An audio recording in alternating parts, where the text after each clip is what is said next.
Album itatoka baada ya hii concert na tukitoka hapa Dar es Salaam tarehe 20 tutakuwa Royal Village Dodoma na tarehe 27 tutakuwa kwa Tunza Beach Arena Mwanza na tutawatangazia kama kutakuwa na mkoa mwingine tena, lakini kwa kuanzia tumeanza Dar es Salaam, tunakwenda Dodoma, alafu tutakuwa Mwanza. Kuna kipi ambacho kimejificha kwenye diary ya Jide?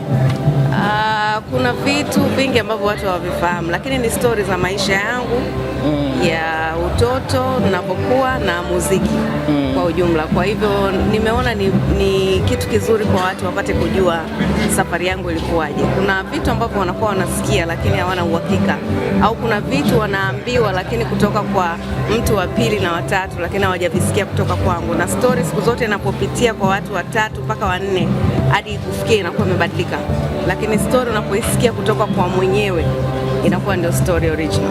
Okay, muziki wako najua ni kipaji, ni maisha yako. Una ukomo labda baada ya miaka 25 useme sasa hebu niwaachie na mabinti wengine waendelee? Kwa bahati nzuri sana muziki hauna retirement kwa sababu sio ajira ya kusema umeajiriwa, ni umejiajiri wewe mwenyewe. Alafu ni addiction, ni hobby, ni passion.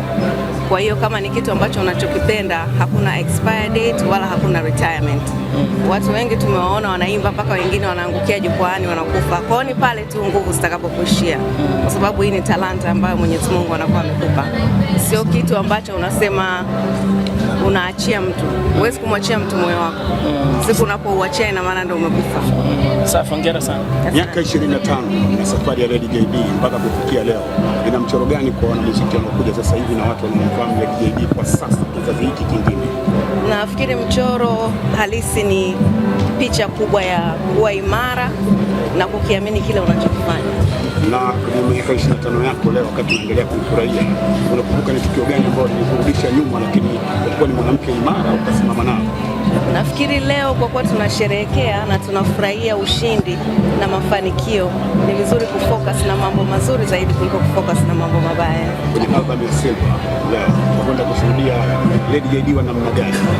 Lady JD ambaye mnamfahamu na Lady JD ambaye hamumfahamu na Lady JD mnayempenda. Asante. Pia show ya leo umededicate kwa wanawake watatu kupitia Rais wa Jamhuri ya Muungano wa Tanzania, Tina Habash pamoja na mwanamke mamangu mzazi, sio mwanamke mwingine. Yeah, have some respect. Wana nafasi gani kwenye maisha yako na wanamaanisha nini hasa katika siku hii leo? Mimi kama mwanamke na wanawake ambao ni kama walezi wa jamii na walezi wangu mimi, nimeona ni busara sana kutoa heshima kwao, kwa sababu kwanza ni kwa mama yangu ambaye amenilea, na mama wa mume ambaye nilikuwa nimeolewa, na mama ambaye ni Rais wa Jamhuri ya Muungano wa Tanzania. Kwa hiyo ni kioo kwa wanawake wote katika nchi hii. Wasanii wanaofanya muziki ni wengi sana, lakini wewe ni mwanamke pekee ambaye leo una release album yako ya 10, kitu ambacho hamna mwanamke ambaye wa msanii wa Bongo Flava ambaye amefanya hivyo na wanaendelea kufanya. Una kipi cha kuambia? Wasife moyo. Kila namba huanza na moja, na hakuna safari rahisi wala hakuna safari ya haraka. Kwa hivyo katika kila mwanzo waliouanza kuna matumaini mbele na mwanga upo kama wataweka nguvu katika kila kitu. Albamu 10 sokoni, unafurahia matunda ya huo muziki wako? Tuseme leo unamwambia binti anaanza muziki, mimi muziki ulinilipa pamoja na Ngokolote, ila nafurahia umenipa hiki na hiki. Muziki ndio kila kitu katika maisha yangu, na sina kitu chochote ambacho naweza nikaficha au kitu ambacho mtu atasema mtu ananijua kwa sababu ni muziki. Kwenye album ya Silva tutegemea Lady JD alianza na kula. Huwezi kuanza ukawa vile vile, watu wanabadilika kila siku. Kwa hiyo kila siku ni vitu vipya. Mtegemee vitu vingine tofauti na vile ambavyo mlikuwa mkivisikia siku zote. Lakini rap zipo. Ukiacha wanawake watatu ambao umesema unaidedicate siku, kuna watu wengine unawakumbuka kwenye muziki wako? Najua wako wengi, lakini ambao unatamani kuwashukuru kwa kusupport na kusaidia.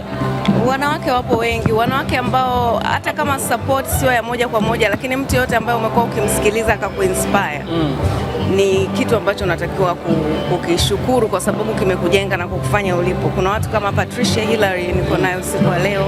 Kuna watu kama Adija Kopa, watu ambao wamekuwa ni role models wetu. kuna wengine wa nje ya nchi ambao hata hatujawahi kukutana. Kwa hiyo shout out kwa wote. Ukiacha wanawake, mwingine nani unatamani umshukuru siku ya leo kwenye muziki wako ameplay nafasi kubwa? Master J, Taji Liundi, Mike Mwagama na wengine wengi. Sio sikumkumbuka kila mtu. Marehemu Gardner unaweza Ruge Mutahaba, Joseph Kusaga na wengine wengi.